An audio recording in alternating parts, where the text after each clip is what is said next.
Joust, Troy Harris.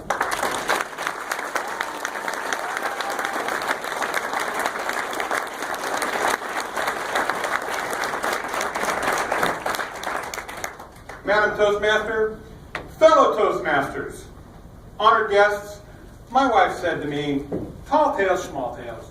Who cares if it's fictional or not? Nobody's going to believe your story anyway. She was right. And she's always right. You learn that as the years fly by and the frying pans. So here's my story. A couple of years ago, my wife dragged the kids and I to the Arizona Renaissance Festival. This old Idaho boy in his hat and his boots found himself surrounded by medieval costumes at every turn. I stood out like a hen in a fox house. We soon found ourselves in the arena where they hold the jousting tournaments. We got seats down by the railing. I could look out and see the royal court adorned with the usual beautiful princess. After a few opening jousts to set the tone, the menacing dark knight appeared, and he quickly dehorsed all his opponents. These events are more scripted than professional wrestling. Then the champion appeared, and to the delight of the princess, he challenged the Dark Knight. At this point, the audience was encouraged to cheer for their favorite knight. I, of course, chose to cheer for the champion because I like alliteration. No, because I knew he was scripted to win. He lost. What?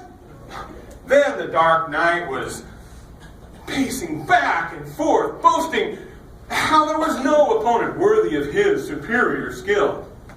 Along with a host of others, I began to trash talk pretty loudly, but I was surprised when the Dark Knight began to focus his attention on me. He looked directly at me and said, "Thou knave with quaint hat, canst thou even light upon a horse?" I shot back, "Dude, I was riding horses when you were still at Divers watching Barney."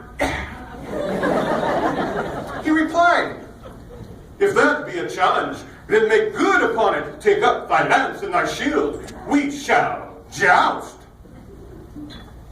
Well, there was nothing left to do but call his bluff, so I handed my hat to my wife, jumped over the railing, and stared him down. "All right, you walking, talking chess piece, let's see your next move." To my surprise, he motioned me over to where some people were waiting with a horse and some armor. Oh, this is one of those audience participation things. I'll play along. So these people helped me suit up, helped me onto the horse. I was handed a jousting stick and a shield. I remember somebody saying, "Have a good run, Tom." And me thinking, why does nobody ever get my name right? Then, through the narrow slit in my helmet, I happened to look over to where my wife and kids were sitting, and I saw something that made my blood run cold.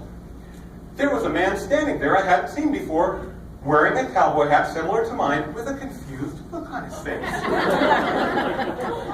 That is when it hit me. They think I'm that guy! This isn't some audience participation thing. That guy's a guest performer. He was supposed to be in the audience wearing a cowboy hat so he'd be easy to spot, but he was late for some reason and the Dark Knight saw me instead. Well, right at that moment of revelation, somebody slapped my horse on the rear and it took off like a shot toward the Dark Knight, who had already started his charge toward me. Suddenly, there is a 10-foot pole hurtling toward me at 40 miles an hour. As it was about to hit me, I just instinctively twisted my body and slid to one side of the saddle, and as I did, my lance veered across toward the Dark Knight, and bam! I hit him solidly in the shield where it pressed against his chest and sent him flying off his horse. He hit the ground with a thud. Now, he didn't get up right away, which was a little worrisome, but the crowd was cheering wildly, so I threw down my weapons and threw my hands up in triumph. And I could hear something being said over the loudspeaker about a new champion, and that's when I realized, now I'm really in a pickle. I have no idea how to get out of this situation gracefully. Fellow Toastmasters, this is when impromptu speaking skills come in really, really handy. And they would have, but all I could think to do was run. I hopped off the horse, and shedding armor as I went, I tore back to where my wife and kids were sitting. And as I hopped over the railing, a thought occurred to me.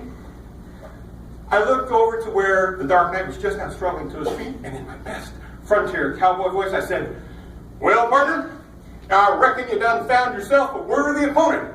Then I turned to go, but the Dark Knight blurted out, "Who are you?" Well, I wasn't too sure at this moment. I wanted anybody to know who I was.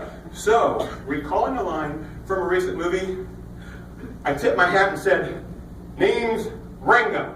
Now, if you're wondering if this story is really true or not, get out your smartphones and Google it.